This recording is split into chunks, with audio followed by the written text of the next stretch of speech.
This is the Real Health Black Men podcast, where we empower men to take control of their health. We provide vital information and build community support.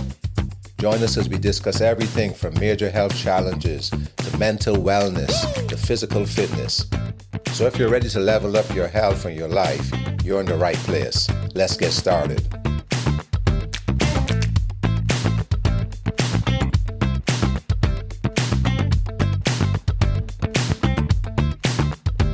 In this episode, I am happy and privileged to sit down with my two older brothers and share our prostate cancer journey with you. We live in 3 different countries, and we've all 3 been challenged with facing prostate cancer. And we want, as we share today, we hope that what you hear will be an encouragement to you, regardless of where you are in your journey or whatever you may be going through at this time.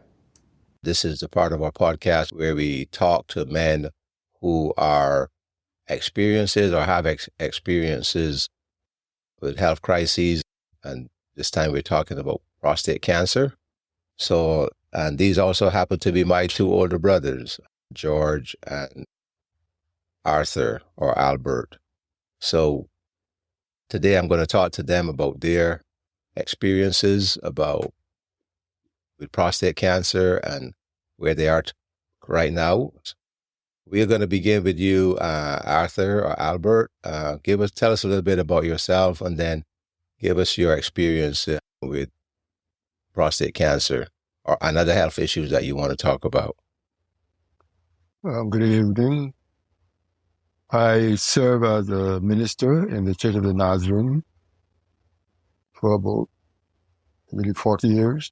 I retired in 2017. I was first diagnosed with prostate cancer at the age of 57 by my doctor when he told me that my PSA count was 5.8. That was in 2010, November, when I went for my regular checkup. He then sent me to a specialist on prostate cancer. The doctor's name was Dr. MT. In 2011, I went to Dr. MT. And at that time, he took a biopsy where he examined and recognized that there were 12 cells, but only 1 was affected. Thereby, he said that we can wait and watch and see what happened. We decided to wait.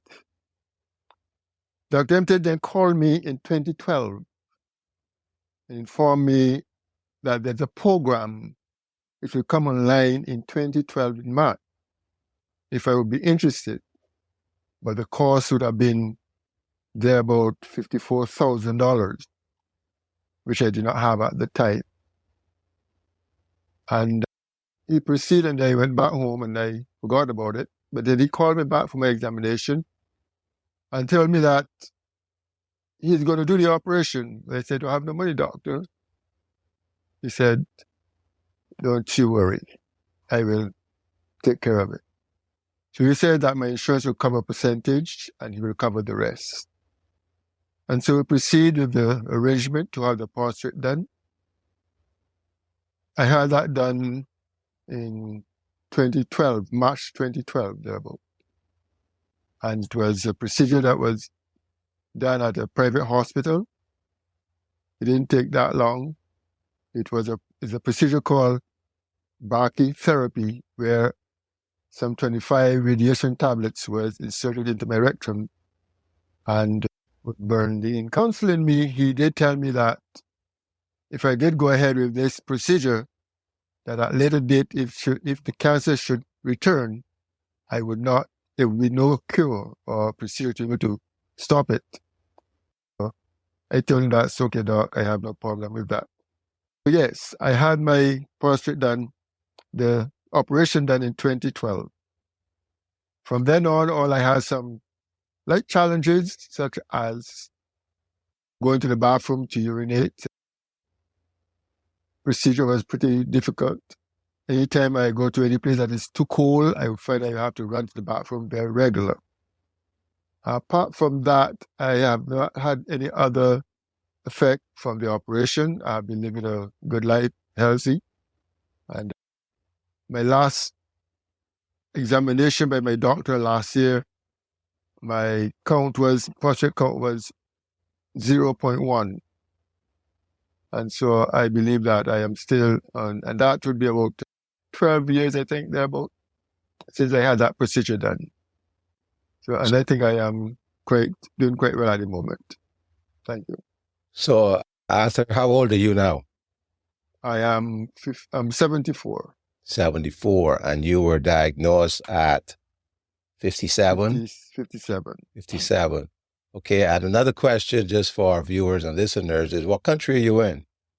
I'm living right now in Barbados. In Barbados. Thank you. Procedure was diagnosed in Barbados, and it was also treated in Barbados.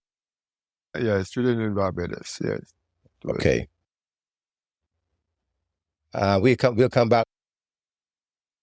Let's go over to George and your story, and then we'll come back and have some discussion. So, again, tell us a little bit about yourself, and then. My name is George and Leonce. I am 74 years of age. Presently, I am a St. Lucian by birth, Asian by adoption, Trinidadian by marriage. And do you live in Trinidad right now? Presently, I live in Trinidad. As to my health, I was diagnosed with cancer about 2010 after consultation with my doctors.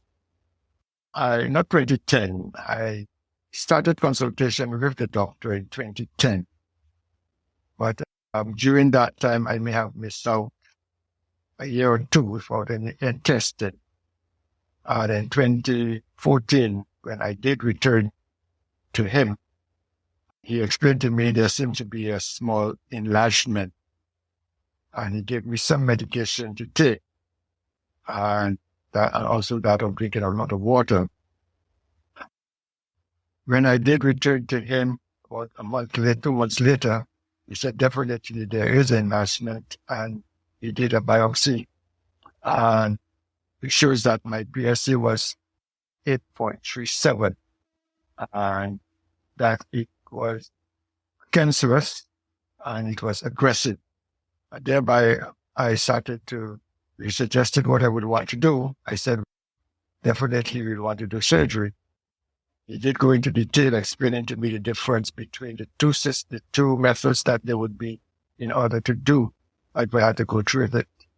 I let him know there was no anxiety in me and no anxiousness with the surgery.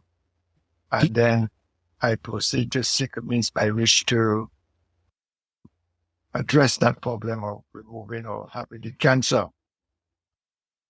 It was suggested that I would go to Martinique to do the surgery. In seeking means by which to raise the finance that would be needed, because it would be quite expensive, I came to Trinidad to get a second opinion as to the cost. And I was told in Trinidad dollars that I would at least have to pay $45,000 for that procedure. I returned home to St. Lucia, praying that God would open a way for me. During that time, one of my fellow ministers called me quite unexpectedly and asked me, what are you doing about your situation? How are you addressing it? I said, presently we are trying to have a fundraiser. He said, I have someone that can help you get this surgery done at a minimal cost. And he put me in contact with a sister from his church who had just returned from New York and explained to me that she has been encouraged by a doctor in one of the Queen's Hospital to, if she have anyone or friend with a situation like mine, see if she can refer them to me, to them. So in October 2016, I did go to New York to seek medical assistance. And see what the doctors in New York would tell me. And they did confirm that there was cancer, but the cancer had not processed to the bone state. After I did my MRI and everything else, and therefore my, my Gleason scores? the Gleason score was far below what I was told. And the biopsy shows that there were 12 samples that were taken. 4 shows it cancerous and 3 negative. And the total of the Gleason score is 7 and not 8 as I was told when I was in St. Lucia. And it's not as aggressive as 8 to 10. 8 to 10 is more aggressive than. So with that, they suggested that they would do surgery on the 10th of July, 2017.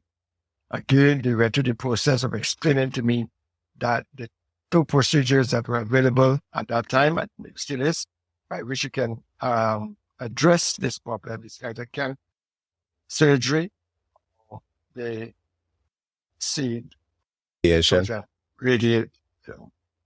I went for surgery with the knowledge of all the side effects. I had my surgery on the 10th of July, 2017. I overnighted in the hospital. Next morning, I was at home. Next day, at least, I went home. Difficulties of recovery. I think the most difficult part of recovering after surgery is urination. After that, everything has worked out fine. There are the after surgery problems. You have to wear your pads for a couple of days so that you not embarrass yourself. And that I did for at least a couple of months. But as 2017 and to this moment, I have had no side effects from the surgery. My score, last time I checked my PSA? PSA, it was about 0.4 thereabout. I haven't done any last year, so I cannot give an up-to-date one. 0.4 or 0.04? 0.04. Okay. Sorry. I can say the procedure went very simple. There was nothing, no complication. I have had no anxieties before or since my surgery. Do you remember what your PSA was before the surgery? 8.37. Or it was 8.37 prior to surgery? Yes. And now it's at 0.04. Yeah. What major adjustments did you have to make after prostate surgery, prostate cancer, or have you made any major life adjustments? For me, I can't remember I had to make any major adjustment apart from the fact that I'm near a bathroom very regular. Apart from that, the only adjustment I had to make sure that I am, when I go to my bathroom, make sure that I empty my bladder as much as I can. But apart from that, I can't remember having to make any major adjustments in my life. I ate what I call eating. I work. I customer working hard. Still work. Do my work as usual. No after effect. I continue my life as usual. What about you, George? I would say the same things. After my surgery, I think the most challenging aspect was the fact of urinating. As I said, that was the major part after, and about 2 to 3 months of having to, even there was no concern or anxieties wearing Pampers. I was quite comfortable with it, and I think being comfortable in making those changes will not affect you as much as if you are hesitant and seeing it as a negative as far as you being a man having to wear such a piece of underwear. I wear it quite comfortably, and that was the only adjustment that had to be made, and I was willing to accept it as part of the process, part of recovery, and part of what you would have to go through. Besides that, I haven't made any major adjustments in my lifestyle. I continue to eat as I used to. I am not on any special diet. I still eat my meat. I still drink I stopped using sugar a long time before that. I don't use sugar. Milk, I don't use. Lately, I started eating some contracted milk, but I had stopped that altogether even before. So as far as dairy products is concerned, I didn't use the ET even before, and even when I was diagnosed with the cancer, I'm reading on the information because I had a book that was explaining those things to me. Those are things that I should avoid. So dairy products I avoided, but I did avoid them as much as possible. Except lately, I have gone back eating cheese.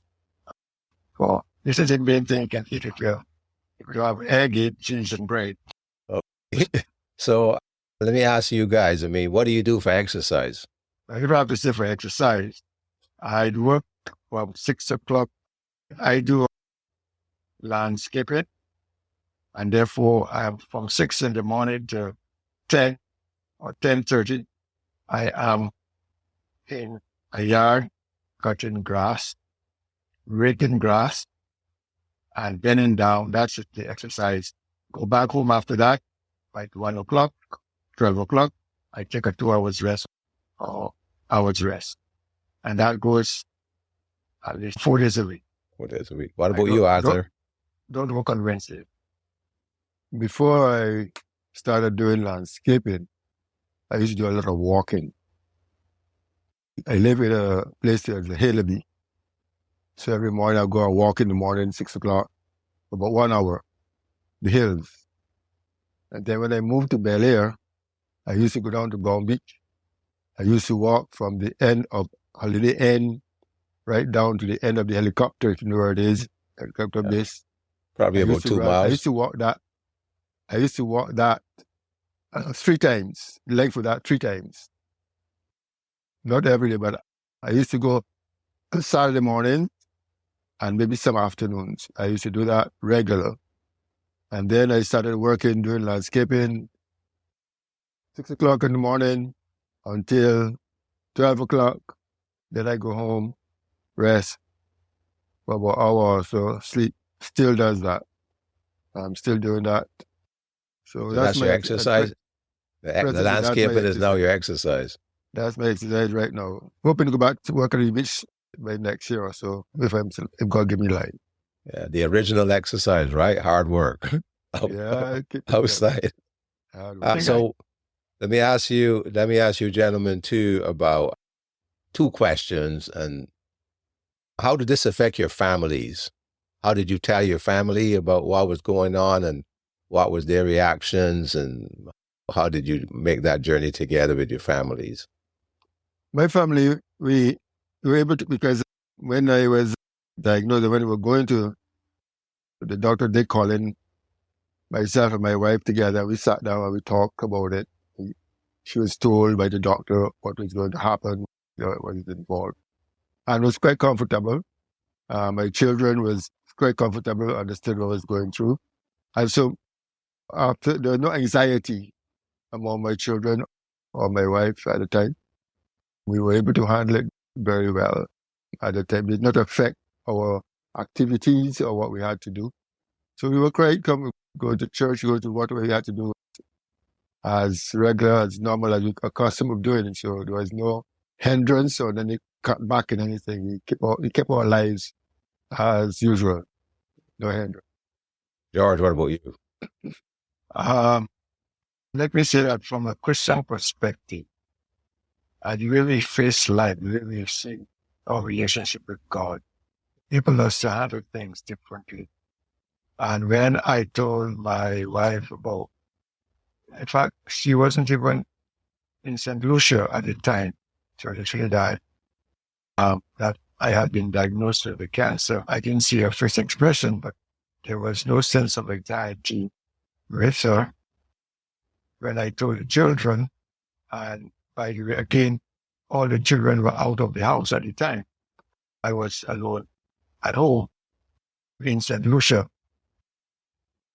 realizing if I did not say so, at the time I served as district superintendent of the Rhode Island district for the Church of the Nazarene. And so my children were all adult home. My wife had gone to Trinidad for some medication checkup. In giving them the news, from what I would say that they took it quite okay. There was no sense of being anxious with Daddy, what you going to do? And I believe from the fact of a Christian perspective, I believe they took it quite comfortably without any sense of being anxious about anything. The mere fact of telling them about the surgery, again, there was a sense of encouragement and a sense of relaxation. I believe I was quite relaxed. And therefore, since I was relaxed, they were relaxed also. I think the way we take news of being in that condition can affect not us only, but also the people around us. On that note, let's talk about the mental and emotional aspects of it. How have you dealt with this process, this news from the very beginning until now? The mental, emotional, any psychological challenges in hearing the word cancer, or? As I told my doctor, when he described for me the after effect of my procedure, I told him that I believe that if it comes, it comes. I'm going to live my life as I'm supposed to live. I'm not going to allow it to stop me from living. Right now is where I am right now. So I told him, we'll go through a procedure. And if it does come back, we're going to deal with it when it comes back. But presently, I'm not going to allow it to affect how I feel. And that's how I talk to the doctor, and that's how I still feel. I still feel the fact that this illness come back on me. I'm not going to let it to affect me how I'm supposed to live. I'm going to live until it ends. So that's as I was telling the lady today, I gave her a ride as I was driving with her, and she even got it. I tried to express and tell her it is the day that has made let you rejoice and be glad in it. Today we live for others, but I'm looking for a better place to live for myself. Presently you are alive, you give God thanks, but you're living for others. But I'm looking for somewhere better where we live for Christ. So yes, many people are worried about death. And I remind people, thanking God I'm alive. Yeah, you thank God you're alive, but why are you alive? You're alive for other people. People enjoy you. But what about tomorrow? Are you living for tomorrow? And that's how I live. I'm not allowed to affect my way of living. I would say that mentally, Isaiah 26:3 is my verse. It says, the Lord will keep him in perfect, whose mind is stayed on him. And I think that is important. The Lord has kept my mind perfectly. I have this peace in the midst of the news. At the moment of the news, the doctor said, how are you feeling about it? I said, okay, you cannot change it. So don't you be anxious about it. I go each day. Each day the Lord has brought me the knowledge of the cancer. People would see me on the street and they would say, Pastor Leonce, I hear that you're sick. How are you going? They give me the impression that they got an impression I was sick in bed and dying. So I used to say to them, I am not sick. I only have a couple of cells in my body that is misbehaving, and God will handle that. So that's how I have taken it. And that's how that God has helped me and my family go through this process. I think it's all a matter of your mindset, right? How you view your situation at that time and how you handle it. If you handle it alone by yourself, then it will affect you. But if you know that you have a God who says he will keep you in perfect peace. In other words, not to say that there isn't some concern. I don't want to give the impression that it was never concern. In the back of your mind, you might be wondering some things, but you don't allow them to possess you or take control of you. Going into a 7 hours surgery. The mere fact that you don't know what you're going to read. Even when they did the biopsy, to say, I take a look. The doctors asked me whenever I did the biopsy to get the samples. Do you want anesthesia? I said, no. I consciously listened to their conversation as they were doing that minor surgery on me. You mean biopsy? biopsy. The biopsy, yeah. They usually use the local anesthetic, just intern, yeah. I have done 3. To my first 2 surgeries, hernia surgeries, they were all local. And I said, I was conscious of both surgeries, of hernia surgery. But the 7-hour surgery, you could say, but you're in the hands of God. So mentally, and I'm still sound. I have not become over anxious over any situation in my life. Medically, that is. Otherwise. One more question and here for you is, both of you said you started out your conversation with having your checkups regularly, right? Having your checkups regularly. You didn't feel sick. You weren't in pain. You weren't bent over and somebody taking you to the doctor. You were going through your annual physical checkups. How important would you say it is for men, especially Black men, to be cognizant of attending and getting those regular checkups? I would say it's very important. I did my checkup. I started doing my checkup in 2005 after I did my first surgery, hernia surgery. After I went to the doctor for my usual after surgery examination, I said to the doctor, I needed to check my prostate. And from that time, I was doing a checkup every year. I used to go to them every year. As I said, between 2009, 2010, 2011, I missed out maybe 2 years. And then when I did go back, he said, there's a swelling. I became negligent. I became careless for the 2 years for no apparent reason. And what brought me to that place of checking up is that I attended, it just happened that they were having a medical show on the boulevard in Castro. And that same Dr. Daniel, he was the speaker, and he said the importance of men over 50 years should start taking on their checkup. And from that moment I heard that speech, I went to him as my surgeon and also my oncologist. So it's very important. Go ahead. I went to my doctor from, I believe, at the age of 50 every year. And it was very important. Every year. My birthday, 14th of November, I make an appointment to see my doctor in November. Every year.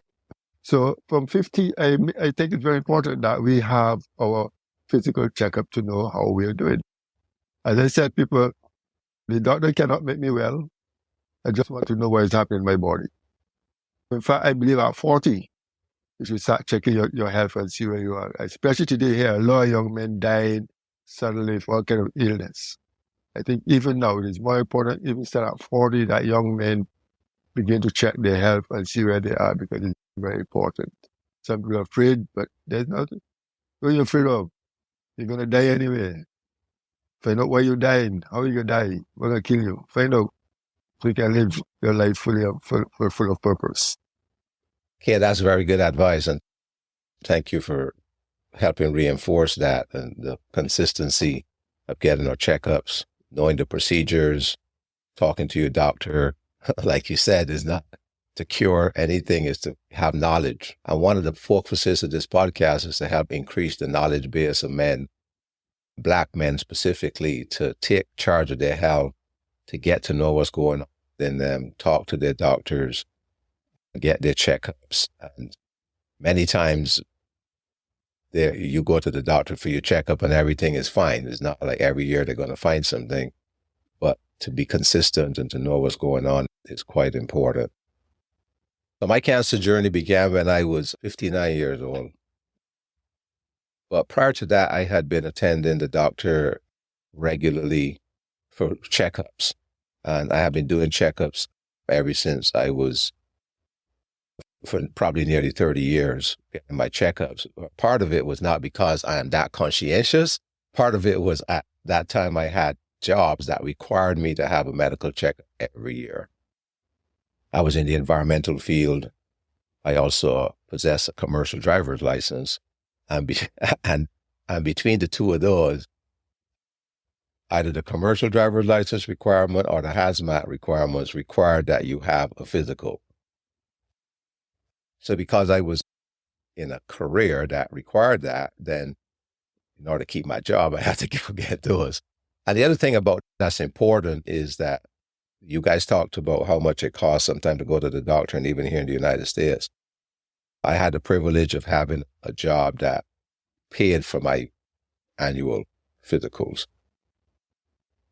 So I was doing fine, pretty healthy. And the only thing that was really started to bother me in my 50s was something called spinal stenosis, which is basically calcification of some of your bones in your spine and pinches your nerves. So a lot of physical therapy, a lot of exercise and stuff to release those pinches. So that started to happen to me in my 50s, which resulted in having to have 2 back surgeries to try to relieve the pressure. But in that process of learning about spinal stenosis, I also came back to realizing that exercise was really important, because a lot of the things that I was feeling was because I was not exercising as much. I had a very sedentary job. I had gone out to the environmental field. Now I was transportation work, had a lot of office work. And once I started to exercise, I started to feel better. All of a sudden, a lot of aches and pains that was happening with the spinal stenosis went away.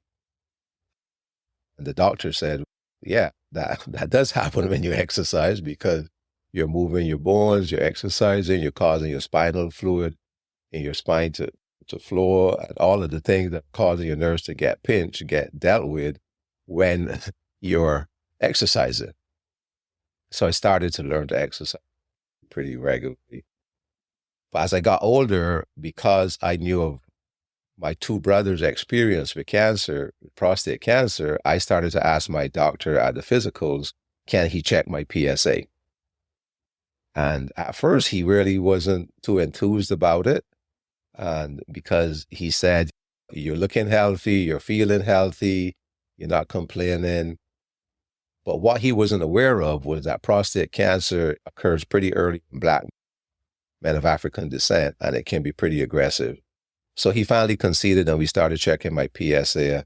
And over the course of just a few years, my PSA went from in the safe range, which was between 0 and 4. And then it went from 4 to 4.5, and then it went to 5 point something, then it went to 7.1. And all of that happened within the space of a year. And he said, you need to see a urologist. Because what I learned was that they not only look at your PSA, but they look at how fast it is changing. And even though mine was not high, some people with prostate cancer have PSAs in the 20s, 30s, 50s, 60s, and higher than that. The rate at which mine was increasing was a concern. So I went to the urologist. She did a whole bunch of tests. They did a whole bunch of tests. Everything came back negative. Then she said, the only other test left is the biopsy. And I said, let's do the biopsy. And when they did it, they found out that the entire right side of my prostate was infected. So they did the 12 tests. All the ones on the left were negative, and all the ones on the right had cancer. And my Gleason score was 7 and 8. And so I had 4 plus 3 and 4 plus 4. And because the number in front, 4, was higher than the 3, it means that the cancer was a little bit more aggressive. And I was at the 8 number, which is that trigger number, like you said earlier, that did look for to say, is this aggressive cancer? So I started get the second opinions. So I went from the urologist, and then they said, we want to check a bone scan to make sure that it's contained in your prostate and it hasn't migrated to your lymph nodes or your bones. Then I saw a radiation oncologist who reviewed everything and agreed with the doctor, the urologist, that surgery was probably the best option. Then I had a third opinion from a doctor at the National Institutes of Health in Maryland who reviewed all of my data, and he agreed with the procedure. So we agreed with the procedure to do the robot-assisted radical prostatectomy. And that took place on July the 5th, I think around there, 2 years ago. So that'd be 2022. My surgery went pretty well. From everything that I was told and how I felt, came home in about a couple of days, had a bag for a few days, went back and had it removed, went through all the symptoms of urinary dysfunction and having to wear the pads. There's two things that happened to me that I think are significant, at least. One of them was when I first came home from the hospital and I was recovering for that month to 2 months. The first few months afterwards, I would get really tired in the afternoons. I don't know if you guys experienced that. But literally like 2:30, 3 o'clock in the afternoon, I would just be wiped out. And the other thing that happened to me was the mental and emotional. You both said that you didn't have much mental and emotional issues, but I found the physical part of my healing was a lot easier than the mental and emotional aspects that I was going through. And it's hard to explain. Just hard to focus, hard to stay on focus on one thing, thinking about, did I do the right thing? Did I not do the right thing? How is this going to affect me going forward? So I actually ended up talking to my doctor, and a friend of my wife sent us a flyer for a symposium on prostate cancer that was going to take place in Seattle. We went, we met some doctors, met some new people there. And as a result of that, I was able to join a Black men's prostate cancer support group that's been pretty helpful, effective, finding out that this is uncommon for the mental and emotional aspects of dealing with have had cancer, having to deal with that, the questions, am I going to live or am I not going to live? What's going to happen afterwards? This is actually pretty common. So it helped me to feel that I was not going crazy thinking about that. As far as my family is concerned, my wife took it in stride. I think she accepted it. In fact, I told her before the doctor even told me I had prostate, I told her, I think the diagnosis is going to be positive. So she journeyed with me through the whole thing. The only time I saw her really have serious concern was 2 days before surgery when we had the final consultation with the surgeon, and they went through all the potential side effects. And I could see a look on her face, but she journeyed with me. She's been a good trooper. My children have been pretty good. They supported me along the whole way. One thing that I would say in ending this is that when I was diagnosed, I never felt any anxiety or, I don't know what the word is, but like depression or why me kind of stuff. I went into the surgery, I went into the treatment, pretty positive that everything would be okay. And pretty positive God was going to take care of me. Our church surrounded me the Sunday before the surgery and prayed for me, helped my surgery to go well. So on the other side, when I had these mental and emotional struggles, I was surprised because I thought that would have happened on the front side, not the back side. I'm back in the gym, exercising regularly. My gym family was very supportive. They made sure that I got all of my exercise in, everything the doctor was asking me to do, that I was doing. I would go to the gym. I need to walk on the treadmill. They made sure that I was following the prescription and getting back to health. So it was good to have some people to encourage me there. Thanks for sharing it. That's very important to know that you have been victorious. The fact that you were at that stage and be able to come out victorious, that's very good. The fact that you are maintaining your health and doing the things that are right. And I think that's important. Doing the right thing. Do what you know is best to keep you healthy. Too many times we don't do the thing you're supposed to do. Too many times we take our life and we just live it. But to know that you're alive and recognize that you have a responsibility to take care of the body that God has blessed us with. So I thank you for sharing and continue to take care of the body that God has blessed you with. And realize that each day is the day that you got that responsibility. The challenge with not going to the doctor because you're afraid of bad news is that if your body is sick, it's still going to be sick whether you go to the doctor or not. That's right, that's right. So not going is not going to change the fact that there's something happening in you that needs to be diagnosed and needs to be taken care of. So some people are like, if I don't go to the doctor, I'll just leave well enough alone. No, it's not leave well enough alone, because if something is happening inside of you, you need to know, or it's going to tell you. Eventually, it's going to tell you when the pain kicks in. A lot of people ask me about, did you have any pain or did you feel any discomfort? And I told them, with prostate cancer, if you feel pain and discomfort, it's already a serious issue. And a lot of things in life like that, like high blood pressure or diabetes, any one of those things, if you wait till you're passing out and your eyes are cloudy and all the symptoms of diabetes and you don't start going to the doctor, it's still progressing. Yep.